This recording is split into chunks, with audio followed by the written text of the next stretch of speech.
Di video ini gue akan kasih tahu beberapa hal yang perlu kamu perhatikan sebelum melakukan order di website Book Depository, khususnya selama masa pandemi ini. Ikutin terus videonya.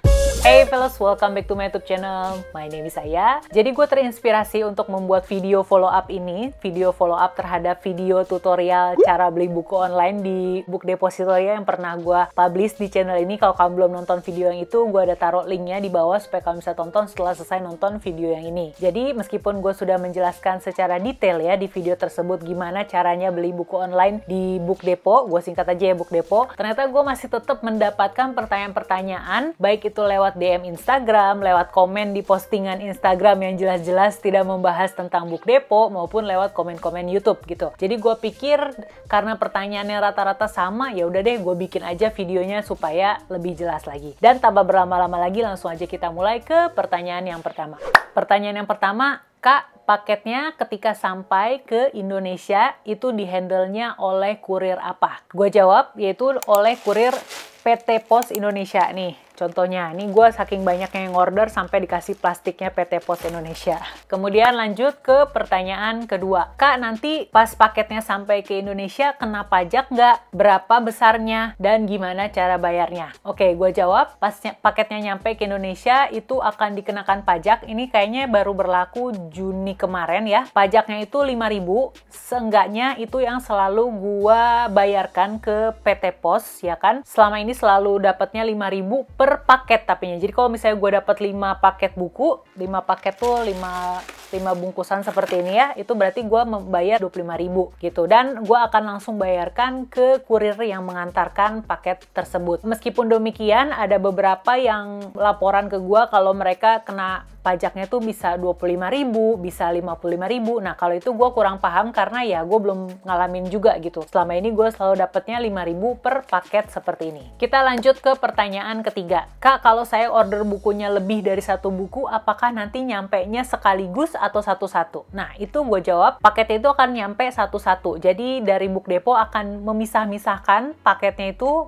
atau bukunya itu menjadi satu bungkus untuk satu buku. Seperti yang kamu lihat di sini, ini meskipun paketnya terlihat besar, tapi bukunya itu di dalamnya akan selalu cuma berisikan satu buku gitu. Dan gua rasa sih ini untuk menghindari pajak juga. Jadi supaya beratnya juga nggak terlalu berat, jadi nggak perlu dikenakan pajak. Itu asumsi gua, tapi yang dari pengalaman gua selama ini, meskipun gua ordernya 5, 6, 7, bahkan 10, itu selalu nyampainya ke tempat gua tuh satu-satu dicicil. Kita masuk ke pertanyaan keempat mengenai penulisan alamat. Apakah menggunakan bahasa Indonesia atau bahasa Inggris? Jawaban gue adalah menggunakan bahasa Indonesia yang jelas dan juga lengkap. Jadi kalau bisa diusahakan jangan disingkat. Kalau nulis JLN dijelasin jadi jalan. Kalau nulis gang ditulis lengkap jadi GANG. Kalau RT RW ya udahlah ya, itu nggak perlu dijelasin menurut gue karena kurir posnya juga pasti paham. Terus juga ada yang bilang berkaitan dengan penulisan alamat, dia sudah menuliskan semua alamatnya secara lengkap, tapi pada saat menulis itu dia dapat notif kalau isinya tuh kepanjangan gitu dan gak muat. Nah, itu kamu atur-atur aja tuh cara nulisnya. Mungkin bisa diakalin di baris pertamanya kamu tulis nama jalan selengkap mungkin plus RT RW. Kemudian di baris keduanya kamu bisa tulis kelurahan dan kecamatan. Terus nanti di bawahnya lagi kan kalau nggak salah city ya. City itu kamu bisa tulis dengan provinsi ya kan. Nanti di bawahnya lagi kan state ya kalau nggak salah. Nah, itu kamu bisa tulis dengan Indonesia. Yang pasti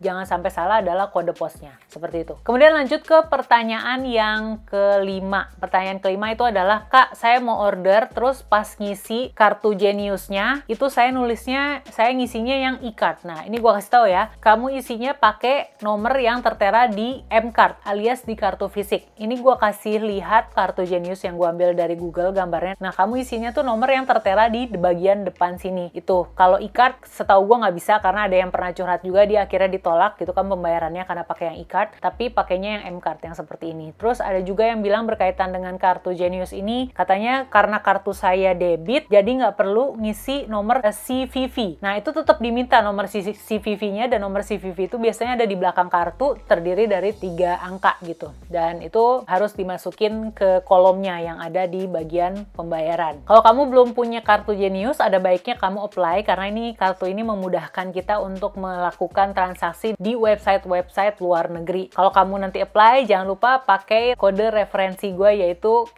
#Kanaya_Sofia. Oke, lanjut ke pertanyaan ke-6. Gue pernah dapat pertanyaan, Kak, saya dapat email dari Book Depot bahwa bukunya sudah dikirim. Misalnya aja tanggal 9 Agustus gitu ya. Tapi ini udah 2 minggu kok belum nyampe-nyampe ya, Kak. Apakah itu normal atau tidak? Jawaban gue adalah itu sangat-sangat normal. Karena sebelum PSBB diberlakukan pun, paket dari Book Depot itu baru nyampe ke Indonesia bisa makan waktu 1 bulan gitu ya. Paling cepat 2 minggu, paling lama 1 bulan. Sejak PSBB ini, durasi pengirimannya jadi lebih lama lagi. Yang pernah gue alamin adalah 3 bulan. Jadi dari sejak email bahwa bukunya udah dikirim itu ke bukunya nyampe persis di alamat gue itu sekitar 3 bulan lebih sedikit. Jadi itu wajar banget. Tungguin aja 3-4 bulan selama masa pandemi ini. Kalau lebih dari 4 bulan atau 6 bulan kayaknya ya, kamu bisa mengajukan email gitu ya ke email customer service-nya Book Depository. Nanti gue taruh di layar ini screenshot yang gue dapatkan di website Book Depot bagaimana cara untuk menghubungi customer service mereka. Lalu terkait mengenai masalah penulisan alamat ya, tadi gue lupa nyampein, gak perlu nulis nomor handphone karena jarang banget ada kurir pos yang mau repot-repot nge-WhatsApp atau nelpon kita gitu untuk memberitahukan bahwa paketnya sudah sampai. Jadi itulah kenapa di formulir pengisian alamatnya itu tidak dicantumkan kolom untuk memasukkan nomor telepon gitu. Jadi ya memang cuma mengandalkan alamat yang kamu cantumkan di dalam formulir tersebut. Jadi seperti yang gue omongin tadi, kalau bisa banget usahakan ngisi alamatnya yang detail. Gua rasa udah semua pertanyaan yang sering banget gua dapat. Itu pertanyaannya bisa berbagai macam versi ya gua dapetnya, tapi intinya yaitu tadi 6 jenis itu yang sering banget gua dapat. Kalau masih punya pertanyaan bisa tulis di kolom komen yang ada di bawah. Dan kalau kamu belum nonton video tutorial cara beli buku online di Book Depot, kamu bisa nonton di sini ya kan. Jangan lupa like video ini kalau kamu suka, subscribe juga ke channel ini, dan kita ketemu di video yang ini. See ya!